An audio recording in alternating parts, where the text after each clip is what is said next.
সাগরের জলকে কালি করে, গাছের পাতাকে খাতা করে, তোমার মহিমা লিখা শেষ হবে না। যদিও লিখি প্রভু জীবন ভরে। ঠিক কিনা? সম্মানিত উপস্থিতি, আলোচ্য বিষয় সৃষ্টির লক্ষ্য এবং উদ্দেশ্য। জানি না কতদূর পর্যন্ত যাইতে পারবো, আপনাদের ধৈর্যতার প্রমাণ দেবে ইনশাআল্লাহ। তামাম পৃথিবীতে রব্বে কারীম কতগুলো মাখলুক তৈরি করেছেন, এর সংখ্যা আল্লাহ ছাড়া পৃথিবীর কেউই জানে। আমরা জানি কোন কোন গ্রুপ অফ ইন্ডাস্ট্রিজের প্রোডাক্ট 10টা, 20টা, 50, 100, 1000, 10,000, 20,000, ধরে নেন 50,000। পৃথিবীতে এমন কোন ইন্ডাস্ট্রিজ অথবা গ্রুপ অফ ইন্ডাস্ট্রিজ নাই যার প্রোডাক্ট 2 থেকে 3 লাখ হবে। আছে কি মনে হয়? কিন্তু আল্লাহ তাআলা এমন একটা পৃথিবী নামের ইন্ডাস্ট্রিজের মহাজন যার প্রোডাক্টের সংখ্যার কোনো সীমাই নাই। আল্লাহ তাআলা বলেন, ওয়া ইন তাউদ্দু নি'মাতাল্লাহ লা তুহসুহা। এ পৃথিবীর মানুষ, তোমরা যদি আমার প্রোডাক্টগুলো গোনা শুরু করে দাও, তোমাদের হায়াত শেষ হয়ে যাবে। আরেকজনকে জিম্মাদারি দিবা, তার হায়াত শেষ হয়ে যাবে। আরেকজনকে জিম্মাদারি দিবা, তার হায়াত শেষ হয়ে যাবে। এইভাবে চলতে চলতে একদিন পৃথিবীর আয়ু ফুরিয়ে যাবে, কিন্তু আমার প্রোডাক্টগুলি তোমরা কখনো গুণে শেষ করতে পারবা না। অগণিত অসংখ্য প্রোডাক্ট আল্লাহ তাআলা তৈরি করলেন। বলুন তো দেখি, এই তৈরির পিছনে আল্লাহ তাআলার কোনো লক্ষ্য আর উদ্দেশ্য আছে না নাই? আমরা জানি উদ্দেশ্যবিহীন, টার্গেটবিহীন কাজ করে 2 শ্রেণীর মানুষ। নাম্বার 1, মস্তিষ্কের ভারসাম্যহীন পাগল। যারা পাগল, এদের কাজের কিন্তু কোনো টার্গেট নেই। নাম্বার 2, অপ্রাপ্ত বয়স্ক শিশু। এদের দেখবেন কাজের কোনো টার্গেট নেই। এই মস্তিষ্কের ভারসাম্যহীন পাগল আর অপ্রাপ্ত বয়স্ক শিশু ছাড়া পৃথিবীতে এমন কোনো মানুষ পাবেন না যাদের কাজের পিছনে কোনো উদ্দেশ্য নাই। এই যে মনে করে ধরেন, এই সুন্দর একটা মাহফিলের আয়োজন যারা করেছেন, ওনাদের কোনো লক্ষ্য আর উদ্দেশ্য আছে না নাই? আপনারা যারা আলোচনা শুনতে এসেছেন, আপনাদের কোনো টার্গেট আছে না নাই? আমরা যারা বয়ান করতে এসেছি, আমাদেরও কোনো টার্গেট আছে না নাই? তাহলে আসমান, জমিন, গ্রহ, নক্ষত্র, এই গ্যালাক্সি, তারকা, ধূমকেতু, সৌরজগতে অবস্থিত সকল কিছু তাহাতা সার, মাটির অভ্যন্তরে কোটি টাকা মূল্যের দামি সম্পদ, সাগর, জল জগতের কোটি কোটি সৃষ্টিকুল, এতগুলো যে আল্লাহ তাআলা তৈরি করলেন, এই তৈরির পিছনে কি আল্লাহর কোনো টার্গেট নাই? আল্লাহ তাআলা বলেন, ওয়ামা খলাকতুল জিন্না ওয়াল ইনসা ইল্লা লিয়াবুদুন। এ পৃথিবীর মানুষ, তোমরা কি মনে করেছো তোমাদেরকে আমি টার্গেট বিহীন তৈরি করেছি? এমনি এমনি তোমাদেরকে তৈরি করেছি। তোমাদের তৈরির পিছনে কি আমার কোনো উদ্দেশ্য নেই? আল্লাহ তাআলা বলেন, আফা হাসিবতুম আন্নামা খলাকনাকুম আবাসাও ওয়া আন্নাকুম ইলাইনা লা তুরজাউন। তোমাদের কি আমার কাছে আর আসতে হবে না এটা মনে করেছো? না, এটার মনে করার কোনো কারণ নেই, বরং তোমাদেরকে আমি অনেক বড় একটা টার্গেট নিয়ে তৈরি করেছি। টার্গেটটা কি? তোমরা আমার গোলামি করবা, আমার দাসত্বতা করবা, আমার কুদরতি পায়ে সেজদা দিবা, আমার হুকুম মানবা, আমার বিধান মানবা, আমার আইন মানবা। এই জন্যেই তোমাদেরকে তৈরি করা হয়েছে। আর তোমরা ছাড়া যা কিছু দেখো, এই আসমান, এ জমিন, এ গ্রহ, এ নক্ষত্র, এ গ্যালাক্সি, এ তারকা, এ ধূমকেতু এ সৌরজগতে অবস্থিত যা কিছু আছে এই সবগুলো তৈরি করা হয়েছে তোমাদের কল্যাণের জন্য। এতটুকু আলোচনা দ্বারা আমরা বুঝতে পারলাম কি আল্লাহ তাআলা তামাম সৃষ্টিকুলকে 2 লক্ষ্যে সৃষ্টি করেছেন। 1 নাম্বার, মানব আর দানবকে আল্লাহ তাআলা তৈরি করেছেন আল্লাহর গোলামি করার জন্যে। মানব দানব ছাড়া পৃথিবীতে আর যত মাখলুক আছে এই মাখলুকগুলোকে তৈরি করেছেন আল্লাহ তাআলা মানব আর দানবের গোলামি করার জন্য। এই পুরা কথাটা আল্লাহ রসুল একটা হাদিসের মধ্যেই বলে দিয়েছেন। আল্লাহ রসুল বলেন, আদ-দুনিয়া খুলিকাত লাকুম ওয়া আনতুম খুলিকতুম লিল আখির। এ পৃথিবীর মানুষ, তামাম পৃথিবীর সমস্ত কিছুকে তোমাদের কল্যাণে তৈরি করা হয়েছে, আর তোমাদেরকে কিন্তু রিজার্ভ করে রাখা হয়েছে কার জন্যে? আর জোরে বলেন, কার জন্যে? আমরা কার জন্যে রিজার্ভ? আল্লাহর জন্য। আল্লাহ তাআলা আমাদেরকে শুধুমাত্র কেবলমাত্র রব্বে কারিমের জন্যই রিজার্ভ করে রেখেছে। এই পৃথিবীর সমস্ত কিছু মাখলুকের জন্য তৈরি। জি জি, 2-1টা উদাহরণ দিলে আপনারা বুঝে আসবে। সম্মানিত উপস্থিতি, এই যে দেখতেছেন না, এখন আমরা ইলেকট্রিক্যাল বাল্বের আলো নিচ্ছি না, কথা বলেন। আচ্ছা, এই আলো না নিলে মানুষ বাঁচবে না, কিন্তু ইলেকট্রিক্যাল বাল্বের যদি আলো আমরা নেই তাহলে আমাদের জীবন যাত্রা একটু সুন্দর হয়, লাইফ স্টাইলটা একটু উন্নত হয়। এই জন্যেই আমরা এই বাল্বের আলো নেই। সম্মানিত উপস্থিতি, এই ইলেকট্রিক্যাল বাল্ব ছাড়া আল্লাহ তাআলা দিনের বেলায় অটোমেটিকলি একটা বাল্ব আসমানে উঠিয়ে দেন। তার নামটা কি? সূর্য। সূর্যের আলো কতটুকু মানুষের জীবনে প্রয়োজন। সূর্যের আলো ছাড়া কোনো মানুষ বাঁচতে পারে না, সূর্যের আলো ছাড়া কোনো প্রাণী বাঁচতে পারে না, সূর্যের আলো ছাড়া এমনকি কোনো গাছ ঘাস উদ্ভিদ পর্যন্ত জমিন থেকে উগাইতে পারে না। এই সূর্যের আলো যেটা মানুষের জীবনের সাথে সংশ্লিষ্ট, এই সূর্যের আলো আমরা কেউ 10 বছর 20 বছর 50 বছর 100 বছর পর্যন্ত নিলাম। আল্লাহ তাআলা কি কখনো বিলের কাগজ দিয়েছেন? আগামী বছর দিবেন, সরকার পরিবর্তন হলে দিবেন।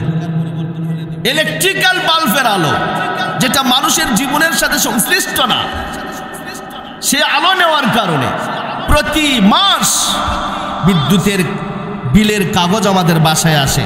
প্রতি মাস আমরা বিল দিচ্ছি, তারপরেও বিদ্যুতের বিলের কাগজের নিচে লাল কালির নোটিশ থাকে।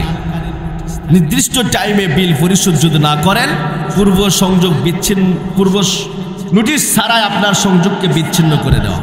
প্রতি মাসে বিল দিচ্ছি, তারপরেও লাল কালির নোটিশ। অথচ যেই সূর্যের আলো ছাড়া মানুষ বাঁচবে না, সেই সূর্যের আলো আমরা 20 বছর 30 বছর 50 বছর নিলাম, আল্লাহ তাআলা কখনো বিলের কাগজও পাঠায় না। কেন পাঠায় না?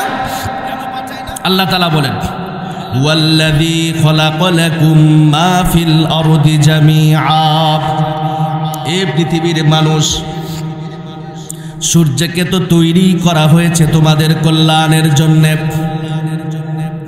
সূর্যকে তো তৈরি করা হয়েছে তোমাদের কল্যাণের জন্য। সূর্য তোমাদেরকে আলো দিবে, তাপ দিবে, এটা সূর্যের লিগ্যাল ডিউটি। সূর্য সারা জীবন তোমাকে আলো আর তাপ দিয়েই যাবে। জীবনে 1 টাকার বিল পেমেন্ট করতে হবে না। কিন্তু মনে রাখো, দুনিয়াতে সূর্যের আলো এবং তাপ নিচ্ছ, 1 টাকারও বিল দিতে হবে না বটে, কিন্তু কিয়ামতের দিন হিসাব দিতে হবে পাই পাই। দুনিয়াতে সূর্যের আলো নিচ্ছ, বিল দিতে হবে না, কিন্তু কিয়ামতের দিন পুঙ্খানুপুঙ্খ রূপে এই আলো এবং তাপের হিসাব দিতে হবে। মুসলমানেরা কথাগুলো দিল দিয়ে বুঝবেন। আমরা গরমের সময় ইলেকট্রিক্যাল ফ্যানের বাতাস খাই না? ইলেকট্রিক্যাল ফ্যানের বাতাস না খেলে কি মানুষ মারা যাবে? কখনোই মরতে পারে না। তারপরেও আমরা এই ফ্যানের বাতাস খাই। এর কারণ হচ্ছে, ফ্যানের বাতাস যদি আমার গায়ে লাগে একটু ভালো লাগে, সুন্দর লাগে, মজা লাগে। এই কারণে আমরা ইলেকট্রিক্যাল ফ্যানের বাতাসগুলো খাই। ও মুসলমান, ইলেকট্রিক্যাল ফ্যানের বাতাসের বিপক্ষে আল্লাহ তাআলা তাম পৃথিবীতে যে একটা বাতাস চালু করে দিয়েছেন, এই বাতাসের প্রয়োজনীয়তা মানুষের জীবনে কতটুকু বেশি জানেন? বর্তমান বিশ্বের লেটেস্ট গবেষকদের গবেষণালব্ধ তথ্য আপনাদের কাছে বলি, শোনেন। একজন মানুষ খাবার গ্রহণ করা ছাড়া সর্বোচ্চ 15 থেকে 20 দিন বাঁচতে পারে।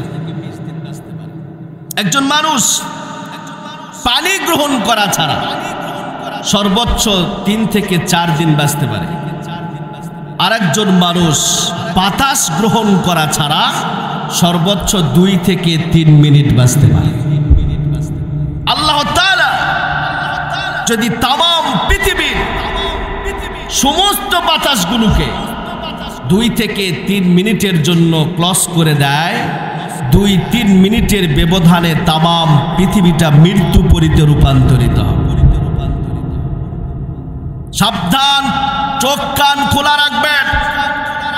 যেই মালিকের হাতে বাতাসের কন্ট্রোলিং পাওয়ার, মাত্র 2 থেকে 3 মিনিটের জন্য বাতাসকে কন্ট্রোল করলে তাম পৃথিবী কন্ট্রোল, সেই মালিকের হুকুম না মেনে তার সাথে ধৃষ্টতা আর গাদ্দারি আর বাহাদুরি আর বেয়াদবি করা, এটা পাগলামি, সাগলামি আর বোকামি ছাড়া অন্য কিচ্ছু হতে পারে না। কোন মালিকের সামনে ধৃষ্টতা দেখাও? কার চয়েসকৃত আইনকে পরিহার করো? কার হুকুমের উল্টা হুকুম চালাও? কার আইনের উল্টা আইন জারি করো? যেই মালিকের হাতে বাতাসের কন্ট্রোলিং পাওয়ার, মাত্র 3 মিনিটের জন্য যদি মালিক বাতাসকে অফ করে দেয়, মাত্র 2 মিনিটের জন্য আল্লাহ তাআলা যদি বাতাসকে অফ করে দেয়, 2 আর 3 মিনিটের ব্যবধানে তাম পৃথিবী মৃত্যুপরিতে রূপান্তরিত হবে। সম্মানিত উপস্থিতি, এই বাতাস আমরা জীবনের পর থেকে, জন্মের পর থেকে এখন পর্যন্ত নেওয়া শুরু করেছি, একদিনও মিস করি নাই। কোনোদিন কি বিলের কাগজ এসেছে? আগামী বছর আসবে? কেন আসে না? আল্লাহ তাআলা বলেন, ওয়াল্লাযী খালাকা লাকুম মা ফিল আরদি জামিআ। এ পৃথিবীর মানুষ, বাতাসকে তো তৈরি করা হয়েছে তোমাদের গোলামির জন্যে, সুতরাং বাতাস সারা জীবন তোমাদের গোলামি করে যাবে। জীবনে 1 টাকারও বিল দিতে হবে না, কিন্তু মনে রাখবা, দুনিয়াতে বাতাস নিচ্ছ, 1 টাকার বিল দিতে হবে না বটে, কিন্তু কিয়ামতের দিন এই বাতাসের পূর্ণ হিসাব আল্লাহ তাআলার আদালতে দিতে হবে। বাতাস নিচ্ছ, বিল দিতে হবে না, হিসাব দিতে হবে। মুসলমান শুধু এতটুকুনি নয়, যেই জমিনের উপরে আমরা বসে মাহফিল শুনি, এই জমিনকে আল্লাহ তাআলা কি পরিমাণ মানুষের গোলামির জন্য তৈরি করেছেন, সুন্দর করে কান দুটো খরগোশের মতো খাড়া করে শোনেন। পৃথিবীতে এমন কোন গুডাউন আপনারা দেখেছেন নাকি যে গুডাউনের ভিতরে মাল রাখলে দিন দিন মালটা বাড়তে থাকে? এমন কোন গুডাউন আছে পৃথিবীতে? এমন কোন গুডাউন পৃথিবীতে কি কখনো আবিষ্কার হবে মনে হয়?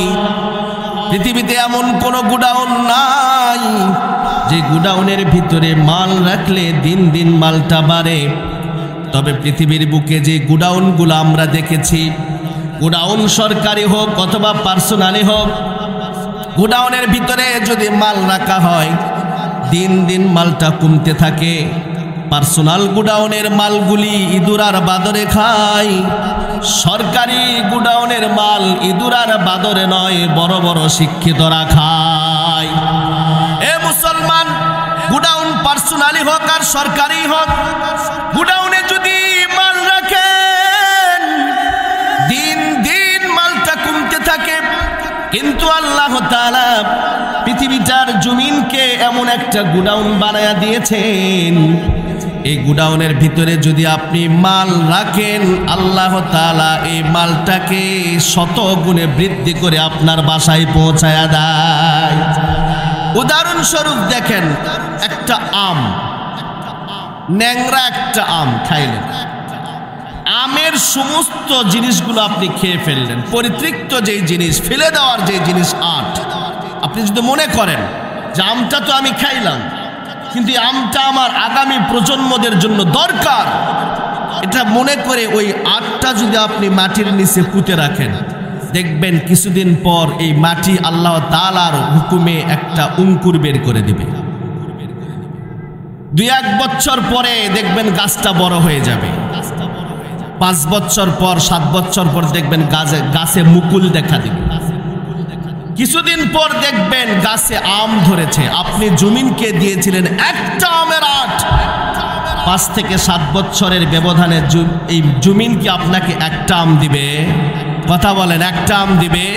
আপনি দিয়েছিলেন একটা 8, জমিন আপনার ঘরে পৌঁছায় দিবে শতটা। আল্লাহু আকবার বলেন। কি অটোমেটিক গুডাউন আল্লাহ তাআলা জমিনকে তৈরি করেছে। আলোচনাটা অনেক শুনেছেন, শিখেন কি অটোমেটিক গুডাউন। যারা কৃষক আছো তারা বুঝবা। ইরির ধান যখন আপনারা লাগান, দেখবেন একজন কৃষক গোলা থেকে মাত্র 2 কেজি ধান জমিনের একটা জায়গায় ছড়ায়া দিল, ছিটায়া দিল। এই ধানের 2 দিক থেকে অঙ্কুর বের হয়, একদিক থেকে শিকড় আর এক দিক থেকে গাছ, ঠিক কিনা? মানুষ যদি এমনি ভাবে পড়ে তাহলে বেঁচে থাকে, মানুষের মাথাটা যদি নিচের দিকে যায় তাহলে মানুষ মারা যায়। যেই ধানের যেই দিকটা গাছ হবে ওটা যদি উপরে থাকে তাহলে ধানটা বেঁচে থাকবে, আর যেই ধানের গাছ যেই সাইডে হবে ওটা যদি মাটির নিচে যায় তাহলে ধানটা নষ্ট হয়ে যাবে। কৃষক কিন্তু ওই গোলা থেকে 2 থেকে 3 কেজি ধান জমিনে যখন ছড়া দেয়, ছিটায়া দেয়, কোন দিকে গাছ হবে ওইটা কিন্তু কৃষক ধরে ধরে মাটির দিকে দেয় না, বরঞ্চ যখন কৃষক ধানগুলো ছড়ায়া দেয়, আল্লাহ কুদরতি হাতে ওই প্রত্যেকটা ধানগুলো ধরে ধরে যেইটা গাছ হবে সেইটা উপরের দিকে দিয়ে, যেইটা শিকড় হবে ওইটা মাটির নিচে দিয়ে দেয়। মুসলমান শুধু এতটুকুনি নয়, এখন আপনাদের সামনে এমন একটা তথ্য বলবো, যেই তথ্য শোনার পরে আপনার অন্তরাত্মা পর্যন্ত কেঁপে উঠবে। বিভিন্ন সময় দেখবেন পেপারের ভিতরে আর্টিকেল লেখে। আমি একদিন দেখলাম, পড়লাম, জলজ প্রাণী বিশেষজ্ঞদের পক্ষ থেকে একটা আর্টিকেল। ওনারা লিখেছেন জলজগতে যতগুলো প্রাণী আছে তার মধ্যে সবচাইতে বুদ্ধিমান প্রাণীর নাম হচ্ছে ডলফিন। ডলফিন দেখেছেন কারা কারা? একজনও না। ছবি দেখেছেন কারা? ডলফিন অবশ্যই ছবিতে দেখেছি। আসল ডলফিন যদি নাও দেখি, কৃত্রিম ডলফিন হলেও দেখেছি। মুসলমান বন্ধু, প্রশ্ন করতে চাই, ডলফিন কি পুকুরে, খালে, নদী বিলে হয় না সাগরে? মানুষ কি সাগরে বসবাস করে নাকি নগরে? মানুষের জন্ম আর বাস হলো নগরে, ডলফিনের জন্ম আর বাস হলো সাগরে। হুজুর, প্রশ্ন হচ্ছে নগরে বসবাসকারী মানুষের জন্যে সাগরে বসবাসকারী ডলফিনকে আল্লাহ তাআলা কোন কাজের জন্য তৈরি করলেন? অ্যান্সার শোনেন। মানুষের জন্ম আর বাস যদিও নগরে, এই মানুষগুলো অনেক সময় কোটি টাকা মূল্যের সম্পদ আহরণের জন্য সাগর পাড়ি দেয় না, দেয় না? এই মানুষগুলি যদিও জন্ম নগরে, কোটি টাকা মূল্যের সম্পদ আহরণের জন্য যখন ট্রলার নিয়ে সাগর সফর করে, আপনারা ভালো করে বুঝবেন, আল্লাহ তাআলা যে পরিমাণে ঘূর্ণিঝড়, জলোচ্ছ্বাস আর নিম্নচাপগুলি সাগরের মধ্যে দেয়, ওই পরিমাণের জলোচ্ছ্বাস, ঘূর্ণিঝড় আর নিম্নচাপ কিন্তু স্থলভাগে দেয় না। যেই পরিমাণে ঘূর্ণিঝড় আর জলোচ্ছ্বাস, নিম্নচাপ আল্লাহ জলভাগে দেন, ওই পরিমাণের জলোচ্ছ্বাস, নিম্নচাপ, ঘূর্ণিঝড় আল্লাহ স্থলভাগে দেয় না। কেননা ওই পরিমাণের জলোচ্ছ্বাস, ঘূর্ণিঝড়, নিম্নচাপ যদি স্থলভাগে দেওয়া হয়, আল্লাহর বান্দার জীবনযাত্রাগুলি স্টপ হয়ে যাবে, চূড়ান্ত সমস্যার মধ্যে পড়বে। এই জন্য আল্লাহ তাআলা জলভাগে যেই পরিমাণের ঘূর্ণিঝড় জলোচ্ছ্বাস আর নিম্নচাপ দেয় স্থলভাগে ওই পরিমাণ দেয় না। কিন্তু বিজ্ঞান বলে জমিনের ভারসাম্য টিকে রাখার জন্যে জলোচ্ছ্বাস ঘূর্ণিঝড় নিম্নচাপ প্রয়োজন। কিন্তু যদি দেওয়া হয় মানুষগুলো মরে যাবে, মানুষের লাইফ স্টাইলটা স্টপ হয়ে যাবে, জীবনযাত্রা অব্যাহত হয়ে যাবে। তাহলে কি করা যায়? রব্বে কারীম ওই জলোচ্ছ্বাস ঘূর্ণিঝড় নিম্নচাপগুলি সাগরের ভিতর দিয়ে বাতাসের মধ্যে তার স্নিগ্ধতা তামাম পৃথিবীতে স্প্রে করে দেয়। সাগরের জলকে কালি করে, গাছের পাতাকে খাতা করে, তোমার মহিমা লিখা শেষ হবে না। যদিও লিখি প্রভু জীবন ভরে। ঠিক কিনা? ও মুসলমান, কথাগুলো দিল দিয়ে বুঝেন। আর্টিকেল দেখলাম আল্লাহর বান্দা যখন ট্রলার নিয়ে কোটি টাকা মূল্যের দামি সম্পদ আহরণের জন্য সাগর সফর করে। যারা সাগর সফর করেছেন তারা বুঝবেন, স্থলভাগে তাকাইলে যতদূর পর্যন্ত দেখা যায়, জলভাগে কিন্তু খালি চোখে অত দূর দেখা যায় না। ঠিক কিনা? কিছু দূর পর দেখবেন যে আকাশ আর পানি মিলে গেছে। স্থলভাগে তাকাইলে আপনি যত দূর পর্যন্ত দেখতে পাবেন, জলভাগে অত দূর পর্যন্ত দেখা যায় না। মানুষ যখন ট্রলার নিয়ে সাগর পাড়ি দিচ্ছে, 200-250 গজ সামনেই জলোচ্ছ্বাস, মানুষ ট্রলার নিয়ে জলোচ্ছ্বাসের দিকে যাচ্ছে। এই মুহূর্তের ভিতরে আল্লাহর বান্দা যখন ট্রলার নিয়ে জলোচ্ছ্বাসের দিকে রওনা করে, মুহূর্তের ভিতরে আল্লাহ তাআলা ডলফিনের মাথার ভিতরে কম্পিউটারের সাইলন বেজে দেয়। ডলফিন বুঝতে পারে যাদের কল্যাণে আমাদেরকে তৈরি করা হয়েছে অবশ্যই তারা এখন বিপদ সম্মুখীন। ডলফিন একটা মিনিটের জন্য দেরি করে না, বিদ্যুতের মতো যত নিচেই থাক না কেন একটা উড়াল দেয়, নিজের বডিটাকে ট্রলারের সামনে ভাসিয়ে দেয়, নেজ দ্বারা কমিটমেন্ট করতে থাকে, এ ট্রলারের চালক এই দিকে যেও না, তোমার জীবন নাশ হয়ে যাবে, এই দিকে যাও, আল্লাহ তাআলা তোমাকে নিরাপদে গন্তব্যস্থানে পৌঁছায়া দিবে।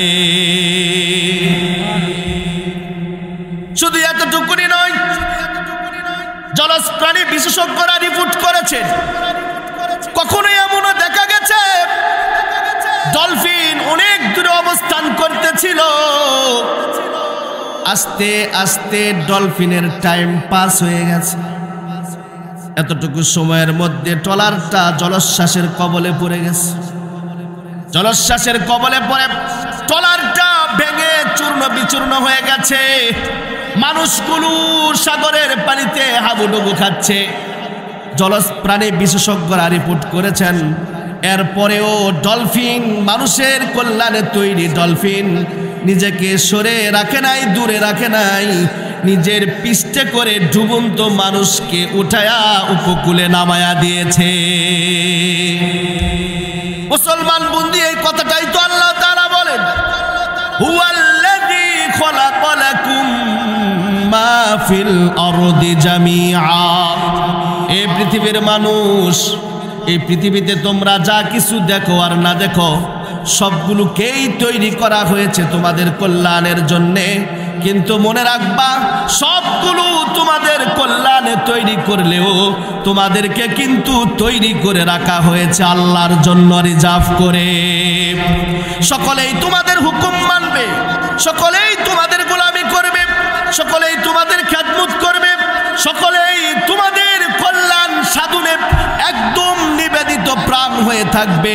কিন্তু শর্ত হলো তোমাকে আল্লাহর গোলামি করতে হবে, তোমাকে আল্লাহর হুকুম মানতে হবে, তোমাকে আল্লাহর বিধান মানতে হবে, তোমাকে আল্লাহর কন্ট্রোলে থাকতে হবে। ভারত সহ বাংলাদেশ সহ কত জায়গাতেই তো গেলাম। বিভিন্ন জায়গাতে যাওয়ার পরে অনেক সময় মানুষ এসে প্রশ্ন করে, হুজুর আজকের সময়টা বড় কঠিন। কেন কি হয়েছে? বলে হুজুর একটা বিষয় একটু আলোচনা করবেন। বলে কি বিষয়? বর্তমান সময়ে সন্তানগুলি মা বাবার খেদমত করে না, বরঞ্চ মা বাবা বৃদ্ধ হলে তাদেরকে বৃদ্ধাশ্রমে রেখে দেয়। মা বাবার হকের উপরে একটু আলোচনা করবেন। ছেলে আমার মস্ত মানুষ, মস্ত অফিসার, মস্ত ফ্ল্যাটে যাই না দেখা এপারে ওপার, হরেক রকম জিনিস আর আসবাব দামি দামি, সবচেয়ে কম দামি ছিলাম একমাত্র আমি, সবচেয়ে কম দামি ছিলাম একমাত্র আমি। আমার প্রতি আমার ছেলের অগাধ সম্ভ্রম, তাই তো ঠিকানা মায়ের বৃদ্ধাশ্রম, তাই তো ঠিকানা বাবার বৃদ্ধাশ্রম। আমার ব্যবহারেরই সেই আলমারি আর আয়না, এসব নাকি খুব পুরনো ফ্ল্যাটে রাখা যায় না। আমার ব্যবহারেরই সেই আলমারি আর আয়না, এসব নাকি খুব পুরনো ফ্ল্যাটে রাখা যায় না। ওর বাবার ছবি ঘড়ি ছড়ি বিদায় নিল তাড়াতাড়ি, ছেড়ে দিল কাকে খেলো পোষা বুড়ো ময়না। স্বামী স্ত্রী আর এলসেশিয়াম জায়গা বড়ই কম, তাই তো দুঃখিনী মায়ের ঠিকানায় আজ বৃদ্ধাশ্রম, তাই তো বাবার ঠিকানায় আজ বৃদ্ধাশ্রম। নিজের হাতে ভাত খেতে পারতো না রে খোকা, বলতাম আমি না থাকিলে করবি কি রে বোকা। উঠ ফুলিয়ে কাঁদতো খোকা আমার কথা শুনে, খোকা বুঝি আর কাঁদে না, নেই বুঝি আর মনে। মাঝরাতে স্বপ্ন দেখে উঠতো খোকা কেঁদে, দুহাত দিয়ে বুকের মাঝে রেখে দিতাম বেঁধে। দুহাত আজও খোঁজে খোকা ভুলে যায় একদম, কেন না মায়ের ঠিকানায় আজ বৃদ্ধাশ্রম, কেন না বাবার ঠিকানায় আজ বৃদ্ধাশ্রম। খোকার একটা ছেলে হয়েছে 2 বছর হলো, আর মাত্র 25 বছর আল্লাহ মুখ তুলো। 100 বছর বাঁচতে এখন আমার হলো 60, 25 বছর পরে খোকার হবে 59। বৃদ্ধাশ্রমের ঘরটা ছোট, জায়গা অনেক বেশি, আমি খোকা দুজন মিলে থাকবো পাশাপাশি। সেই দিনের স্বপ্ন দেখি ভীষণ রকম, কেন না মায়ের ঠিকানায় আজ বৃদ্ধাশ্রম। সাবজেক্ট নয় মা বাবার আলোচনা করা, তাহলে বুঝাই দিতাম। আলোচনার সাবজেক্ট নির্ধারণ করেছে সৃষ্টির লক্ষ্য। তবে একটা মেসেজ দেই, সন্তান জীবনে যদি উন্নতি করতে চাও, উন্নতি করতে চাও, বিপদ থেকে মুক্ত হতে চাও, লাইফটাকে যদি সুন্দর এবং পরিচ্ছন্ন বানাইতে চাও, কখনো মা বাবার অন্তরে আঘাত দিও না। অনেক জায়গাতে যাওয়ার পরে হুজুর আরেকটা বিষয় নিয়ে আলোচনা করবেন। বলে কি বিষয়? বর্তমান সময়ে শ্রমিকগুলো মালিকের মাল সংরক্ষণ করে না, বরঞ্চ গুডাউনে আগুন লাগায়। মালিকের মাল সংরক্ষণের ব্যাপারে একটু আলোচনা করবে। কোনো জায়গাতে যাওয়ার পরে বড় বড় শিল্পপতি নেতারা প্রধান অতিথি হয়ে আসে। তারা প্রশ্ন করে প্রধান বক্তা কোথায়? যখন আমাদেরকে দেখায় দেয়, গিয়ে বলে হুজুর বর্তমান সময়টা বড় জটিল আর কঠিন। আমরা আমাদের সময় টিচারদেরকে কি পরিমাণ মানতাম আর ভালোবাসতাম আর সম্মান করতাম, কিন্তু এমন একটা সময় চলে এসেছে ছাত্র আজকে টিচারদেরকে সম্মান করে না, বরঞ্চ সিগারেট খেয়ে ধুমাগুলো টিচারের মুখের দিকে ছাড়ে। ছাত্র শিক্ষকদের গুরুত্ব নিয়ে একটু আলোচনা করবেন। আমাদের এলাকার লোকাল নেতা আছে, সরকার দলীয় নেতা, বিরোধী দলীয় নেতা, সাবেক বিরোধী দলীয় নেতা, কেন্দ্রের নেতাও আছে। তাদের সাথে যখন আমরা বন্ধুত্ব কোনো সুলভ বৈঠকে, টি টেবিলের বৈঠকে বসি, ওরা তখন আমাদেরকে বলে বন্ধু তোমরাই ভালো আছো। যদি বলা হয় কেন বন্ধু কি হয়েছে, বলে যাদেরকে আমরা হাতে ধরে ধরে রাজনীতি শিখাইলাম তারাই আজকে আমাদের বিপক্ষে ঝাড়ু মিছিল বের করে। সেম কোয়ালিটির অভিযোগ।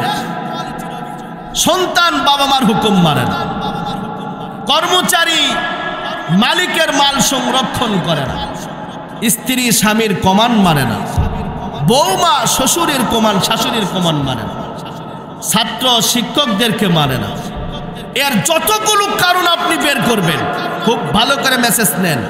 এই সমস্যাগুলোর যতগুলো অ্যানালাইসিস করে যতগুলো কারণ আপনি বের করবেন, যতগুলি মোটিভ কুজ ইফেক্ট আপনি বের করবেন, তার মধ্যে সবচাইতে আমার থিসিসের কারণ হচ্ছে আমি যে নিজে আমার আল্লাহকে মানি না। এই জন্যই তো আমার সন্তান আমাকে মানে না। আমি নিজেই তো আমি আল্লাহর কন্ট্রোলে থাকি না, এই জন্য আমার স্ত্রী আউট অফ কন্ট্রোল, আমার কন্ট্রোলে থাকে না। আমি নিজে আমার আল্লাহর আইনের উপরে আগুন লাগাই, এই জন্যে শ্রমিকগুলো মালিকের গুডাউনে আগুন লাগায়। আমি চ্যালেঞ্জ করে বলতে পারি, চ্যালেঞ্জ, ওপেন চ্যালেঞ্জ, একজন ব্যক্তি যদি এখানে মাহফিল থেকে দাঁড়ায় দীপ্ত শপথ গ্রহণ করে বলতে পারেন, হুজুর এখন থেকে নিয়ে শুরু করে একেবারেই অন্তিম সময় মৃত্যুর আগ পর্যন্ত কোনো ক্ষেত্রে আল্লাহর হুকুমের বাইরে যাব না, রসুলের আদেশের বাইরে যাব না, আমি তামার পাতে লিখে দিতে পারি আপনার সন্তান তো আপনাকে মানবে, আপনার স্ত্রী তো আপনাকে মানবে, আপনার শ্রমিক তো আপনাকে মানবে, আপনার কর্মচারী আপনাকে মানবে, এই পৃথিবীর কোনো হিংস্র জানোয়ার পর্যন্ত আপনার হুকুমের বাইরে যাবে না। বিষয়টা যদি বুঝে না আসে, দুই একটি কারগুজারি ঘটনা বলে আমি আমার আলোচনা শেষ করব। তার মধ্যে সর্বপ্রথম যে ঘটনাটা শোনেন, আমরা জানি বিশ্বের মধ্যে সবচাইতে বড় বড় দার্শনিকদের মধ্যে ছিলেন আল্লাহওয়ালা একজন দার্শনিক, যার নাম শেখ সাদি রহমতুল্লাহ আলাই। যার দর্শনের কিতাবগুলি মুরব্বীরা বলতে পারবে, একসময় বিএ এবং এমএ ক্লাসে যার দর্শনের কিতাবগুলো পড়ানো হয়, বর্তমান সময় আছে কিংবা নাই জানা নাই, তবে না থাকারই সম্ভাবনা বেশি। কারণ শিক্ষানীতি প্রণয়নের জন্য যাদেরকে দায়িত্ব দিয়েছে, ওরা এখন ক্রিং ক্রিং আর প্যাক প্যাক নিয়েই ব্যস্ত আছে। কিন্তু আজ থেকে 30-35 বছর আগে শেখ সাদি রহমতুল্লাহ আলাইহির দর্শনের কিতাবগুলি এদেশের স্কুল কলেজ ভার্সিটি গুলোতে বিএ এবং এমএ ক্লাসে পড়ানো হতো।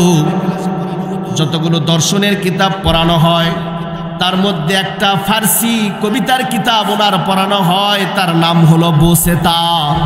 বোসেতা কিতাবের ভিতরে ফার্সি একটা কবিতার কিতাব, ওনার ঘটে যাওয়া নিজের চোখের সামনে ঘটে যাওয়া একটা ঘটনা উল্লেখ করেছেন। শেখ সাদি রহমতুল্লাহ আলাইহি বলেন, একে দি দানাজ আর সায়েরো দেবার কে পেশা মোজাম্বার পালঙ্গে সোয়ার চুনা হবলে জাহালে দরমান্নে সস কে তুরসি দোনাম পায়েতে তন বাবাস তাবাসসুম কুনা দস্তে বড় লব্বেরেক তাবাসসুম কুনা দস্তে বড় লব্বেরেক কেছা দি মুদর ইচে দি দি সে কস অগর হাম তালাজহুক মেদাওয়ার মাফিজ কে গরদান্না পিচাস যে হুকমে তুহিজ। সারিয়াকান্দির যুবকেরা শুনে, ফর্দ বালাইলের যুবকেরা শুনো, মাদেরকে লক্ষ্য করে বলে, মা ঘটনাটা দিল দিয়ে শোনো গো মা। বাংলাদেশের ভিতরে নয়, শুধু বিশ্বের ভিতরে যত বড় বড় আল্লাহওয়ালা দার্শনিক পৃথিবী থেকে বিদায় নিয়ে চলে গেছে, তার মধ্য থেকে একজন আল্লাহওয়ালা দার্শনিকের নাম ছিল শেখ সাদি রহমতুল্লাহ আলাইহি। শেখ সাদি রহমতুল্লাহ আলাইহি বলেন, আমি একদিন রুদেবা শহরের ভূখণ্ডে চলতেছিলাম, দেখলাম একেবারেই দুর্বল, বৃদ্ধ বয়োজ্যেষ্ঠ একেবারে দুর্বল একজন ব্যক্তি, হুষ্টপুষ্ট তরু তাজা একেবারেই সুন্দর বিরাট আকৃতির একটা সিংহের পৃষ্ঠ চড়ে নরমাল পজিশনে সামনের দিকে অগ্রসর হয়। দৃশ্যটা দেখার পরে আমি কিংকর্তব্য বিমূঢ় হয়ে গেলাম। আমার শরীরে ভাইব্রেশন তৈরি হয়ে গেল, আমি আর সামনে অগ্রসর হতে পারতেছি না ভীত সন্ত্রস্তের কারণে। ওই লোকটা আমার এই ঘটনাটা বুঝতে পারছে, আমার অবস্থা বুঝতে পারছে। ওই বৃদ্ধ ব্যক্তিটা আমাকে ডাক দিয়ে বলে, শেখ সাদি তাবাসসুম কুনা দস্তে বর লব্বে রে কে সাদি মোদর ইচে দিদি সে কষ্ট। ও শেখ সাদি, তুমি কি আমার এই দৃশ্যটা দেখে আশ্চর্যজনিত হয়েছ? আশ্চর্যজনিত হওয়ার কোনো কারণ নাই। একটা মাত্র মন্ত্র তোমারে আমি শিখায়া দেই, এই মন্ত্রটা যদি তুমি মানতে পারো আর আমল করতে পারো আর জানতে পারো, তাহলে ও শেখ সাদি তুমিও আমার মতো হিংস্র সিংহের পৃষ্ঠে চড়ে সফর করতে পারবে। একটা মাত্র মন্ত্র, কে সাদি মোদর ইচে দিদি সে কস কে গরহাম দানা জুহুক মে দাওয়ার মাফিস অগর দান্না পিচাস যে হুকমে তুহিস। একটা মন্ত্র, ও সাদি তুমি টোটাল আল্লাহর কন্ট্রোলে চলে যাও, আল্লাহর হুকুমের বাহিরে তুমি একটা কদমও ফালায় না, রসুলের আদর্শের বাহিরে একটা পা ফালায় না। এই পৃথিবীর কোন হিংস্র জানোয়ার পর্যন্ত তোমার একটা কদমও তোমার হুকুমের বাইরে ফালাবে না। ও মুসলমান বন্ধুরা, কথাগুলো দিল দিয়ে বুঝবেন। একজন মানুষ যখন একজন মানুষের প্রেমে পাগল হয়, একজন মানুষ যখন একজন মানুষের প্রেমে পাগল হয়, দেখবেন তার মোবাইলে বিভিন্ন রকমের নাম্বার, কোনগুলো জেনারেল সেফ, কোনগুলো এফিনেফ, কোনগুলো সুপার এফিনেফ। একজন মানুষ আর একজন মানুষের প্রেমে পাগল হওয়ার কারণে যখন সুপার এফিনেফ নাম্বারে কথা বলা শুরু করে দেয়, দেখবে রাস্তার সাইড দিয়ে হাঁটতেছিল, সুপার এফিনেফ নাম্বারে তার কাঙ্ক্ষিত ব্যক্তির সাথে কথা বলতেছে। কথা বলতে বলতে কখন যেন রাস্তার মাঝখানে চলে আসছে, যুবকের খবর নেই। পিছন থেকে গ্রিন লাইন ভলভো গাড়িগুলো ডবল হর্ন দেয়, যুবকের খবর নাই। অনেক সময় অ্যাক্সিডেন্টে যুবকের প্রাণ চলে যায়। এ মুসলমান যুবকেরা শোনো, একজন মানুষ যদি একজন মানুষের প্রেমে পাগল হওয়ার কারণে তার সাথে কথা বলতে এত মজা, যে ব্যক্তিটা আমার আল্লাহর সাথে সম্পর্ক, আল্লাহর প্রেমে পাগল, আল্লাহর সাথে কথা বলতে তার কি পরিমাণে মজা। পটিয়ার জিরি মাদ্রাসার একজন মুহতামিম ছিলেন। পটিয়া মাদ্রাসার মুহতামিম হাজী ইউনুস সাহ হুজুর রহমতুল্লাহ আলাইহি, শাইখুল আরব ওয়াল আজম, শাইখুল আরব ওয়াল আজম হাজী ইউনুস সাহ হুজুর রহমতুল্লাহ আলাইহি, উনি দ্বীনের মিশন নিয়ে আফ্রিকাতে গেছেন, দ্বীনের দাওয়াত দিতে আফ্রিকাতে গেছেন। আফ্রিকাতে এক এলাকায় দাওয়াত শেষ করে আর এক এলাকায় যাবেন, গাড়ির ভিতরে বসছেন। দেখবেন একজন মানুষ যদি একজন মানুষের প্রেমে পাগল হয়, সময় পাইলেই তাকে একটা রিং দেয়, ঠিক কিনা, একটা মিস কল লাগায় দেয়, বুঝাইতে চায় তোমার প্রেম আমার অন্তরে আছে, কিন্তু পরিবারের চাপের কারণে, কাজের ব্যস্ততার কারণে তোমার সাথে কথা বলতে পারি না। ঠিক তদ্রূপ যারা আল্লাহর প্রেমে পাগল, এরা সময় পাইলেই আল্লাহর সাথে কানেক্টেড শুরু করে দেয়। এইরকমই একজন আল্লাহর পাগল ছিলেন হাজী ইউনুস সাহ হুজুর রহমতুল্লাহ আলাইহি। উনি যখন বসলেন, বসার পরে গাড়িতে বসে আল্লাহ রব্বুল আলামিনের সাথে কথা বলা শুরু করে দিলেন। কথা বলতেছে, হাজী ইউনুস সাহ কি বাংলাদেশে না আফ্রিকায় না আমেরিকায় কোনো খবর নাই, জমিনে নাকি আসমানে কোনো খবর নাই। ড্রাইভার গাড়ি চালাইতেছে, গাড়ি চলতেছে চলতেছে, হঠাৎ করে এক জায়গায় ড্রাইভার গাড়ি পার্ক করলেন, তারপরে গাড়ি ব্রেক করলেন। হাজী ইউনুস সাহ হুজুরের ধ্যান ঘুরে আসলো, ড্রাইভারকে লক্ষ্য করে বললেন, বেটা গাড়ি পার্ক করলে কেন, ব্রেক করলে কেন, আমরা কি গন্তব্যস্থানে পৌঁছেছি? বলে না হুজুর, গন্তব্যস্থান তো আরো অনেক দূরে। তাহলে গাড়ি ব্রেক করলে কেন? বলে হুজুর আপনি কি কিছু দেখেন নাই? বলে কি দেখবো, সাইডে দেখেন কত বড় বড় ক্রেন গাড়ি, 10 চাকা 6 চাকা 10 চাকার বড় বড় ট্রাকগুলো দাঁড়িয়ে আছে, কেউই সামনে অগ্রসর হইতে পারে না। হাজী ইউনুস সাহ বললেন, কি সমস্যা খুলে বলো। বলে সমস্যা হুজুর, সামনে যাওয়া যাবে না। কেন যাওয়া যাবে না? বলে আফ্রিকার জঙ্গল থেকে 10টি বন্য বড় বড় হাতিগুলো রাস্তায় এসে পুরা রাস্তা ব্লক করে নিয়েছে। এই জঙ্গলি হাতির আক্রমণ থেকে বাঁচার জন্য একটা গাড়িও সামনের দিকে অগ্রসর হয় না। হাজী ইউনূস সাহেব হুজুর ড্রাইভারকে ডাক দিয়ে বললেন, বেটা শোনো, তুমি কি এর আগে কোনোদিন এই রাস্তা দিয়ে গেছো? বলে, যে হুজুর অনেকবার গেছি। যাওয়া আসার পথে কি কখনো কোনো জানোয়ারকে অত্যাচার করেছো, জুলুম করেছো? বলছে, না হুজুর, এমনটা তো ঘটে নাই। হাজী ইউনূস সাহেব বলে, বেটা শোনো, তুমি যদি কোনো জানোয়ারের উপরে আক্রমণ না করো, অন্যায়ভাবে জুলুম না করো, অনর্থকভাবে ওই জানোয়ার তোমার উপরেও জুলুম করতে আসবে না। তুমি জুলুম করবে না, সে উল্টা তোমার উপরে জুলুম করবে না। কিন্তু মনে রাখবা, তুমি জুলুম করো নাই, তারপরেও তোমার উপরে যদি জুলুম করা হয়, আল্লাহ তারে ছাড়বে না। হাজী ইউনূস সাহেব বলেন, চলো যাই। ড্রাইভার বলে, হুজুর, আমি যুবক মানুষ, বিয়ে শাদী পর্যন্ত করি নাই, জীবনের একটা মায়া আছে, ভাড়া দিলে দেন আর না দিলে না দেন, আমি যাইতে পারবো না। হাজী ইউনূস সাহেব বলে, বেটা যা, সমস্যা হবে না। বলে, না হুজুর, যাওয়া যাবে না। হাজী ইউনূস সাহেব হুজুর যুবকের ঘাড়ের উপরে হাত দিলেন, দিয়ে বলতেছেন, বেটা শোন, তুই যা, কেননা আমরা তো নিজের স্বার্থ অর্জিত কোনো কারণে আফ্রিকাতে আসি নাই, আমরা তো আমাদের মালিকের মিশন নিয়ে আফ্রিকাতে এসেছি। ওই হাতিকে যেই মালিক তৈরি করেছেন, ওই মালিকের ইসলামের দাওয়াত নিয়েই তো আমরা এখানে এসেছি। আমরা তো নিজেদের কোনো স্বার্থের জন্য এখানে আসি নাই। তাহলে হাতি আমাদেরকে কেন মেরে ফেলবে? হাতি দরকার হয় আমাদেরকে রাহাবারি করে পথ দেখাবে, চিন্তার কোনো দরকার নাই। হাজী ইউনূস সাহেব যখন যুবকের ঘাড়ে হাত দিয়ে কথাটা বলছে, সঙ্গে সঙ্গে যুবকের ইমানের ভিতরে পাওয়ার চলে আসছে। কেননা সোহবতে চলে তোরা চলে কুনত, সোহবতে চলে তোরা চলে কুনত, সোহবতে তলে তোরা তলে কুনত। ভালো মানুষের সাথে সংস্পর্শে থাকলে ভালো হওয়া যায়।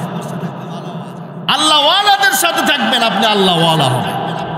মাদ্রাসার সাথে সম্পর্ক রাখবেন, যে কোনো দিক দিয়ে, যে সিস্টেমে হয়, মাদ্রাসার সাথে সম্পর্ক রাখবেন, উলামায়ে কেরামদের সাথে সম্পর্ক রাখবেন, তলবে ইলমদের সাথে সম্পর্ক রাখবেন।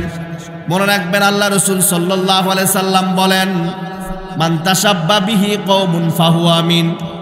দুনিয়ার বুকে যার সাথে তোমার অন্তরঙ্গ সম্পর্ক থাকবে, অন্তর দিয়ে যার সাথে তোমার মোহাব্বত থাকবে, প্রেম থাকবে, সংস্পর্শতা থাকবে, যার সাদৃশ্য তুমি দুনিয়ার বুকে গ্রহণ করবে, কাল কিয়ামতের দিন কঠিন মুসিবতের সময় আল্লাহ তাআলা তার সঙ্গেই তোমার হাসর নাসরের ব্যবস্থা করবে।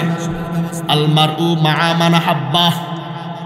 এই জন্য বন্ধু, যার সাথে তোমার সম্পর্ক ভালো, তার সাথে আল্লাহ তাআলা কিয়ামতের দিন তোমার থাকার ব্যবস্থা করে দিবে। বিষয়টা আপনাদের সামনে অফিন করার জন্য ছোট্ট একটা ঘটনা কারগুজারি বলি, শুনেন। মক্কার ভিতরে একটা আলিমের ইন্তিকাল হলো। আলিমের ইন্তিকাল হলে জান্নাতুল বাকি দাফন করা হলো।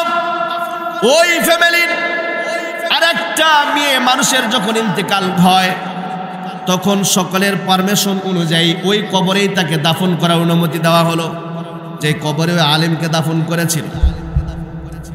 যখন দাফন করতে গেছে, দেখি ইন্না লিল্লাহ, এখানে একটা ইউরোপিয়ান মেয়ের লাশ দেখা যায়। কেননা বাঙালিদেরকে দেখলে চিনা যায় বাঙালি, ঠিক কিনা? পাকিস্তানিদেরকে দেখলে চিনা যায় এরা পাকিস্তানি। নিগ্রো আফ্রিকান যাদেরকে, নাইজেরিয়ানদেরকে দেখলে বোঝা যায় এরা নিগ্রো নাইজেরিয়ান। যখন ওই কবর খনন করা হলো, মেয়েকে দাফন করবে, দেখলো এখানে ইউরোপিয়ান একটা মেয়ের লাশ দেখা যায়। মুহূর্তের ভিতরে চতুর্দিকে খবরটা পৌঁছে গেল, এখানে রাখলাম একজন আলিমের লাশ, কিন্তু এখানে সংরক্ষিত এলাকা, কোন মানুষ যদি কাউকে কবরস্থ করতে চায় সরকারি পারমিশন লাগে। এখানে তো একজন আলিমকে দাফন করা হয়েছিল, কিন্তু এই মেয়ে আসলো কই থেকে? হজের মৌসুম ছিল, চতুর্দিকে যখন খবরটা পৌঁছে গেল, ইউরোপিয়ান একজন হাজি ছিল ওখানে, সে দৌড়ে কবরস্থানে গেছে।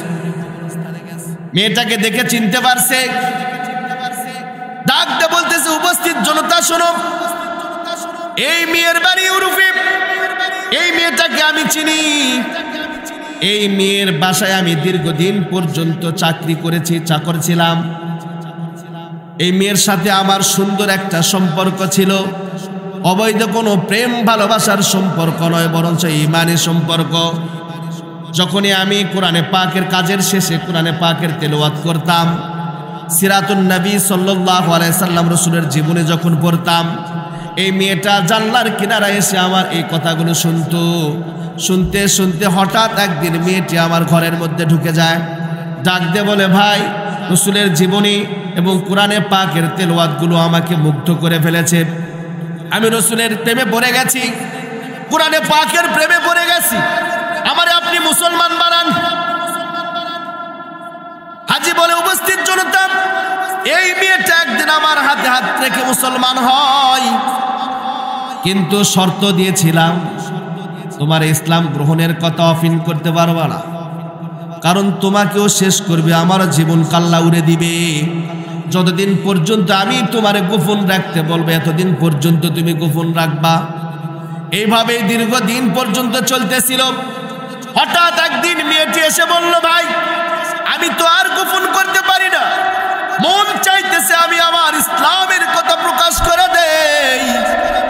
আমি বললাম, না বোন, এই কাজটা করো না, এখনো সময় আসেনি। হঠাৎ মেয়েটা অসুস্থ হয়ে গেল, মারা গেল। আমি অনেক চেষ্টা করেছি মুসলমানের সিস্টেমে তাকে দাফন করব, কিন্তু বাবা তো ছিল খ্রিস্টান, এই জন্যে আমি ব্যর্থ হয়েছি। বাবা তাকে খ্রিস্টানের অনুসরণ করে দাফন করেছে। আমার চিনতে ভুল হয় নাই, এটাই সেই মেয়ে যে আমার হাতে আমার সামনে কালিমা পড়ে মুসলমান হয়েছিল। এবার মক্কার সমস্ত হাজিগুলো বললেন, তাহলে এখানে যে একটা আলেম ছিল তার লাশ গেল কোথায়? বুঝলাম মেয়েটাকে আপনি চিনেছেন, কিন্তু এই কবরে তো একজন আলেম ছিল, ছেলে মানুষ, সে কোথায়? সকলেই মিলে 40 জন সদস্যের একটা টিম গঠন করে ওই আলেমের বাসার দিকে পাঠায়া দিলেন, যাও এই আলেমের জীবন আদর্শগুলো অ্যানালাইসিস করো, গবেষণা করো, এর কি গুণ ছিল ভালো আর কি গুণ ছিল খারাপ, সবগুলো রিপোর্ট নিয়ে আসো। এই 40 জন সদস্যের টিম আলেমের বাড়িতে গেলেন। যেই গ্রামে তার জন্ম সেই গ্রামে গেলেন, গ্রামের সমস্ত মানুষদের কাছে রিপোর্ট নেওয়া শুরু করলেন। প্রত্যেকটা মানুষ ভালো রিপোর্টই দেয়, গুড রিপোর্ট দেয়, ব্যাড রিপোর্ট কেউ দেয়, ব্যাড রিপোর্ট কেউ দেয় না। সকলেই বলে, এমন একজন মানুষ আমার এলাকায় আগেও ছিল না, এখনো নাই, এত বড় আল্লাহওয়ালা। হাজী সাহেবেরা আশ্চর্য হয়ে গেল, তাহলে কোন কারণ, লাশ গেল কোথায়? সব রিপোর্ট নেওয়া শেষ, একজন মাত্র বাকি। এক হাজি বলতেছে, ওনার স্ত্রীর কাছে যাওয়া হোক, কারণ স্বামী যতই বাহিরে আল্লাহওয়ালা হিসাবে ঘোরাফেরা করুক না কেন, বাহিরে স্বামী যখন দেখা যায় অনেক বড় লম্বা জুব্বা, একেবারে দেখলে মনে হয় শাইকুদ্দাহার কুমকুমাকুম বাহার কালীর ঘাটের থম, কিন্তু আসলে এর ভিতর কি আছে এটা একমাত্র তার স্ত্রী ছাড়া কেউ জানতে পারবে না। হাজী সাহেবেরা স্ত্রীর কাছে গেলেন, পর্দা মেনটেন করলেন, প্রশ্ন করলেন, বোন, তোমার স্বামী কিরকম আচরণ করতে বলো তোমার সাথে? স্ত্রী বলল, আমার স্বামীর মতো কোনো স্বামী আমার এলাকায় কোনো মেয়ের কপালে জোটে নাই, এত সুন্দর, এত চরিত্রবান নেই, নিষ্ঠাবান স্বামী।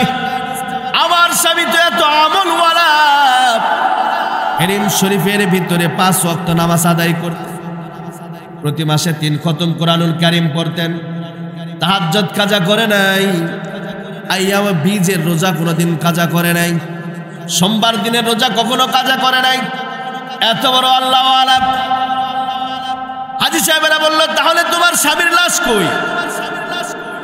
তখন স্ত্রী বলে, আমার স্বামীর শুধু একটা মাত্র রিপোর্ট, ব্যাড রিপোর্ট আছে, খারাপ রিপোর্ট আছে। হতে পারে এই কারণে আমার স্বামীর লাশটা আল্লাহ রসুলের দেশ থেকে উধাও হয়ে গেছে। বলে, কি রিপোর্ট? আমরা যখন স্বামী স্ত্রী উভয়ে মিলে বৈধ পন্থায় যৌন আচরণ করতাম, শীতের সময় তাহাজ্জুদের পূর্ব মুহূর্তে আমার স্বামী যখন গোসল করতে যাইতো, শুধু আমার একটা কথা বলতো, বিবি রে, ইসলামের এই সিস্টেমটা ভালো লাগে না। স্বামী স্ত্রী মিলন করার পরে ঠান্ডা হোক আর গরম হোক, গোসল না করলে পবিত্র হওয়া যাবে না। এই সিস্টেমটা ভালো লাগে না। ঠিক বুঝছে? এতগুলা বুঝেন, এরা বুঝছে ইসলামের এই সিস্টেমটা ভালো লাগে না। এর চাইতে খ্রিস্টানদের সিস্টেমে ভালো, টিস্যু দিয়ে বুঝতে হয়ে যায়। আমার মনে হয় এই একটা কারণ হতে পারে। তখন এই 40 জন হাজী সাহেবের টিম ওই হাজী সাহেবকে, ইউরোপিয়ান হাজী সাহেবকে রিপোর্ট করলেন, শোনো, তুমি বাড়িতে যাও, ইউরোপে চলে যাও, যেই জায়গাতে তোমার এই মুসলিম বোনকে কবর দিয়েছিলে ওই জায়গাটা খনন করো। দেখো তো ওই জায়গাতে কোনো পুরুষ আলিমের মতো দেখতে লাগে, দাড়িও আছে, দাড়িওয়ালা সুন্দর দেখতে আলেম মনে হয়, এরকম কোনো লাশ দেখা যায় নাকি? ইউরোপিয়ান হাজী সাহেব সর্বপ্রথম মালিকের কাছে গেলেন। মালিকের কাছে যাওয়ার পরে মালিককে বললেন, মুনিব, যেই মেয়েটাকে আমরা আপনাদের থিওরি অনুযায়ী খ্রিস্টানদের কবরে দাফন করলাম, ওই মেয়েকে আমি হজ করতে গিয়ে জান্নাতুল বাকিতে দেখে এসেছি। উনি বলতেছেন, কাল্লা লা ইউমকিনু হাদা আবাদা, নো নেভার, এটা কখনোই হতে পারে না। নিজের হাতে আমি আমার মেয়েকে আমার কবরস্থানে দাফন করেছি। সেই মেয়ে কেমনে ইউরোপ থেকে একেবারে সৌদি আরবে রসুলের রওজার সাইডে যাবে? কিভাবে রসুলের দেশে যাবে বুঝলাম না। চাকর বলতেছে, শুনেন, বিশ্বাস যদি না হয়, আসলে কবর খনন করা একটা প্র্যাকটিস লাগবে তো। চাকর বলতেছেন, মুনিব, যদি বিশ্বাস না হয় চলেন, তাহলে কবর খনন করে দেখি আছে না নাই। এইবার যখন কবরে গেছে, কবর খনন করছে, ইন্না লিল্লাহ, দেখা যায় যেইভাবে ওই হাজী সাহেবরা রিপোর্ট দিয়েছিল ওই রকমই একটা আলেমের লাশ খ্রিস্টানদের কবরে। সঙ্গে সঙ্গে রিপোর্ট করলেন, আপনাদের কথা অনুযায়ী লাশ তো এখানে আছে। সবাই তো অবাক হয়ে গেলেন। এলাকার আরব কান্ট্রির সবচেয়ে বড় বড় ফতোয়া বোর্ডের সমস্ত মুফতি সাহেবদেরকে নিয়ে একটা টিম গঠন করলেন। এটা কেমনে সম্ভব? ইউরোপিয়ান একটা মেয়েকে ইউরোপে দাফন করা হয়, তার লাশ রসুলের দেশে পাওয়া যায়, রসুলের দেশ থেকে একজন আলেমের লাশ কেমনে ইউরোপে চলে যায়? যখন একটা টিম গঠন করা হলো, কোরআন ঐশীবালির সামনে নিয়ে, হাদিস সামনে নিয়ে গবেষণা করা হলো, তখন মুফতি স্যার রিপোর্ট করলে, শোনেন, আল্লাহ রসুল বলেছেন, আলমারউ মা মান হাব্বা, যার সাথে যার মুহাব্বত হবে তার সাথেই তার হাসর নাসর হবে। এই হাদিসটা আল্লাহ রসুল প্রমাণ করার জন্য, আল্লাহ রব্বুল আলামিন মানুষদেরকে স্বচক্ষে দেখানোর জন্যে সৌদি আরব থেকে, যেহেতু ওই আলিমটি খ্রিস্টানদের একটা থিওরিকে পছন্দ করতেন, গোসল করা এই থিওরিটা খ্রিস্টানদের ছিল না, টিস্যু দিয়ে পরিষ্কার করলেই হয়ে যায়। যেহেতু আলেম এটাকে পছন্দ করতেন, কিন্তু আমল কিন্তু করেন নাই। পছন্দ শুধু করেছেন, আমল করেন নাই। এই পছন্দ করার কারণে আল্লাহ রব্বুল আলামিন রসুলের দেশ থেকে তার লাশটাকে খ্রিস্টানদের দেশে নিয়ে গেছে। আর খ্রিস্টানি মেয়ে যেহেতু মনে প্রাণে রসুলকে ভালোবাসে, এই জন্যে খ্রিস্টানদের দেশ থেকে মেয়ের দেশটা রসুলের দেশে নিয়ে, মেয়ের লাশটা রসুলের দেশে নিয়ে আসা হয়েছে। ও মুসলমান, কথাটুকু এতটুকুনি নয়, মান তাসাব্বা বিহি কওমুন ফাহুয়া মিনহুম, যার সাথে তোমার মুহাব্বত হবে তার সাথেই তোমার হাসর নাসর। যদি উলামায়ে কেরামদের সাথে মুহাব্বত হয়, কিয়ামতের দিন উলামায়ে কেরামদের সাথে জান্নাত। ঠিক কিনা বলেন? তলবে ইলম, এই মাত্র কোরআনের একটা পাখিকে পাগড়ি পরানো হলো, এই কোরআনের প্যাকেটটি হচ্ছে জীবন্ত কোরআন। পুরা 30 পারা কোরআন সিনার ভিতরে রেখেছে। এই কোরআনের পাখিদেরকে মুহাব্বত করবেন, সহযোগিতা করবেন, যখন যা প্রয়োজন হয় দিবেন, অর্থের প্রয়োজন হলে অর্থ দিবেন, শ্রমের দরকার হলে শ্রম দিবেন, ভালোবাসার দরকার হলে ভালোবাসা দিবেন। মনে রাখবেন, এদের সাথে যদি সুইট কানেক্টেড হয়, সুন্দর সম্পর্ক গঠন করতে পারেন, দুনিয়াতেও আল্লাহ কোনো বিপদের মধ্যে ফালাবে না। কিয়ামতের দিন কঠিন মুসিবত থেকে উদ্ধার করে জান্নাতের বাসিন্দা বানায়া দিবে। ও মুসলমান, খুব ভালো করে বুঝবেন। বলতেছিলাম হাজী ইউনূস শাহ হুজুর রহমতুল্লাহ আলাইহির কথা, মনে আসেনি আপনাদের? হাজী ইউনূস শাহ হুজুর রহমতুল্লাহ আলাইহি ড্রাইভারকে বললেন, বেটা যাও, সমস্যা নাই, ওরা কেন আমাকে মারবে? আমরা তো নিজেদের স্বার্থের জন্য এখানে আসি নাই, বরঞ্চ এই হাতিকে যে আল্লাহ তৈরি করেছেন ওই আল্লাহ তাআলার মিশন নিয়েই তো আমরা এখানে এসেছি। ওরা আমাদেরকে রাস্তা দেখাবে, কেন মারবে? এই কথা বলার সাথে সাথে যুবকের ইমানের জজবা উঠে গেছে, ইমানের পাওয়ার হয়ে গেছে, চার্জ হয়ে গেছে। যুবক এইবার নিজের কথাটাকে চেঞ্জ করছে। যুবক বলতেছে, হুজুর চলেন, জীবনে তো নামাজ কালামের ধারি নেই, যদিও আপনাদের সাথে সুন্দর সম্পর্ক রাখার কারণে যদি মৃত্যু হয় আর এর কারণে যদি আল্লাহ তাআলা জাহান্নাম থেকে নাজাত দিয়ে জান্নাতের বাসিন্দা বানায়, এটা আমার জন্য অনেক কিছু। হুজুর চলেন যাই। হাজী ইউনূস শাহ হুজুর রহমতুল্লাহ আলাইহি বলে, শোনো, যাবে তো ঠিক আছে, কিন্তু গাড়িটা আস্তে আস্তে করে চালাবা, একবারে বড় হাতির মাথার সামনে গিয়ে গাড়ি ব্রেক করবা। যুবক আপসেট হয়ে গেলেন, কি কোন হুজুর, জামু তো ঠিক আছে, আবার ব্রেক কে? হাজী ইউনূস শাহ বলেন, আমি হাতিদের সঙ্গে কথা বলতে চাই, তাদের থাকার জায়গা হলো আফ্রিকার জঙ্গলে, ওরা লোকালয়ে কেন আসলো আমার জানার দরকার আছে। যুবক আশ্চর্য হয়ে গেলেন, কি কয়? জীবনে কত হুজুর দেখলাম, কত হুজুর জীবনে দেখলাম রে, বন্য হাতিদের সাথে কথা বলার মতো হুজুর তো দেখি নাই। যুবক একবারে আস্তে গাড়ি চালালেন, বড় হাতির মাথার সামনে গিয়ে গাড়ি ব্রেক করলেন। গাড়ি যখন ব্রেক করেছে, হাতিগুলো একটা আওয়াজ দিয়ে, গাওটা নড়াচড়া দিয়ে, শরীর নড়াচড়া দিয়ে দাঁড়ায় গেছে। হাজী ইউনূস শাহ ড্রাইভারকে বললেন, বেটা গাড়ির গ্লাসটা নামায় দাও। গাড়ির গ্লাস নামায় দেওয়া হলো। হাজী ইউনূস শাহ হুজুর আস্তে করে ডান হাতটা গ্লাসের গাড়ির ভিতর থেকে বাইরে বের করিয়ে দিলেন। সবচাইতে বড় হাতি সর্বপ্রথম আস্তে আস্তে করে এসে হাজী ইউনূস শাহ হুজুর হাতের মাঝখানে চুমু লাগালেন, আর তার আওয়াজ দিয়ে কি যেন বলে নাচতে নাচতে জঙ্গলে চলে গেলেন। শুধু একটা এমনটা করলো তাই নয়, বড় হাতি যখন এই দৃশ্যটা করেছে, এই কাজটা করেছে, আস্তে আস্তে বাকি 9টি হাতিও একই সিস্টেমে হাজী ইউনূস শাহ হুজুরের হাতের তালুতে চুমু দেয়, তাদের আওয়াজ করে কি যেন বলে, তারপরে জঙ্গলে চলে যায়। হাজী ইউনূস শাহ বললেন, বেটা তুমি তো বললে এরা আমাদের জীবন নাশ করবে, সুর দিয়ে বাড়ি দিয়ে পা পদপিষ্ট করে আমাদের জীবন ধ্বংস করবে, গাড়িগুলো ভেঙে চূর্ণ বিচূর্ণ করবে। কই, এরা তো আমার হাতে চুমু দিয়ে ভদ্রতা অবলম্বন করে চলে গেল জঙ্গলে। হাজী ইউনূস শাহ ড্রাইভারকে বলে, বেটা শোনো, এরা একটা ওদের ভাষায় আওয়াজ দিয়ে একটা কথা বলেছে, যেটা তুমি বোঝো নাই।